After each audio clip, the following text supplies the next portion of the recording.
Hey, good morning. What's going on, Lord Mason? Just let you know, like you, I'm out here on the grind, trying to get these miles in, trying to get physically fit.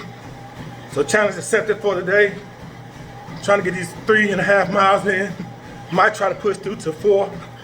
Just let you know I'm up here and I'm at it. Got kind of late start, but I'm on here. I talked to a lot of CNCOs. A lot of topics always pretty much the same thing. Hey, something may just see right. I got a new boss, and it's like I have to prove to them that I know what I'm doing. And so they say, I don't really think that me being E7, E8, I should have to prove that I'm competent. And I used to tell them, I said, hey, it's like this. You do have to prove yourself because this is a new leader, be it an officer or a senior enlisted that's never worked with you before. So they're coming in, they're trying to get an assessment of the organization or the section to make sure that it's going to run right. So it's not about proving yourself, it's just showing that you're competent to do the job. And so some people, the ego makes them say, hey, I've arrived. I'm an E7, I'm an E8, I've arrived. And because I got that, 3 up, 2 down, 3 up, 3 down, that my appearance should get me in the door. And I say different because just because somebody have on E7 or E8 or whatever, your appearance should not get you through the door. It should be your professionalism and your competence in the job that you do. So it is like a period of adjustment to get that trust from that senior leader.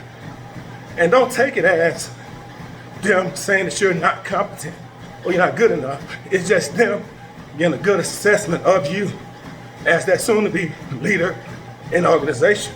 So, through my career, I worked for some leaders that you had to prove yourself to them. But once they found out that you're very competent in what you do, they let you go and conduct business with no problem. But until I got to that point where they trusted me to make those decisions, I had to really prove myself by my body of work. And at one time that I think it, or I take it as, he or she is trusting my competency. Because, some of my most, I ain't trying to get myself in trouble. Some of my most demanding leaders, be it enlisted or officer or female, start out with First Son Tammany Monday. They're at Fort McClellan.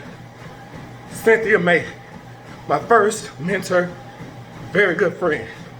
And then at the time we had Captain Spence, who's not Colonel Blandon. Them 3 ladies, whoo, you had to prove yourself to them. But once you proved yourself to them, they didn't have an issue with you. Moving on to Fort Sam, again, had to prove myself. First Class Cynthia Cunningham, my boss, new instructor, had to prove myself. Once she could trust me, that I was a competent instructor, she let me go on autopilot. Move forward to Fort Bliss. This is my most demanding one. At the time, it was Captain Spear. She's now Colonel Spear. Captain Spears, whoo! When I mean you had to prove yourself, you had to, but after conversation with her, I realized that at some time or another, even though she never said it, I think she got burned by NCO. So she had a guard up. So I had to really prove myself. But once I proved myself, I didn't have no issues. And to my present boss, who's a female, Colonel Teresa Lewis. When I first heard about her, they said she was a nurse. I was like, this nurse better come up here. She's better be baking cakes and, giving away free chicken. And then she came up there, and the first thing she said was, hey, Sergeant Major, I'm your new boss. And you have to understand that I'm the OIC, and things are gonna have to be run a certain way. And I have no problem counseling you. Most sergeant majors would have been like, hey, I'm a sergeant major. But me, again, I don't have the ego. I understand that she's coming in to a new area, a new branch within HRC, and she had to get the standards right. So again, once I showed her by my body of work that I knew what I was doing, I was very competent in it, and I could run the staff, she eased off. So now, you know, I don't have to really call and tell anything. But ma'am, I'm just letting you know, a lot of times I'm calling you at 10, 11 o'clock at night. I'm just calling to mess with you because I can't sleep. But so having to go somewhere or getting a new leader and you have to prove yourself that you should be there, don't take it as them trying to test your competency again or saying that you don't know what you're doing. It's just a new learning phase. So again, be humble. Don't let your appearance or how you feel about yourself dictate the way you're gonna take the situation.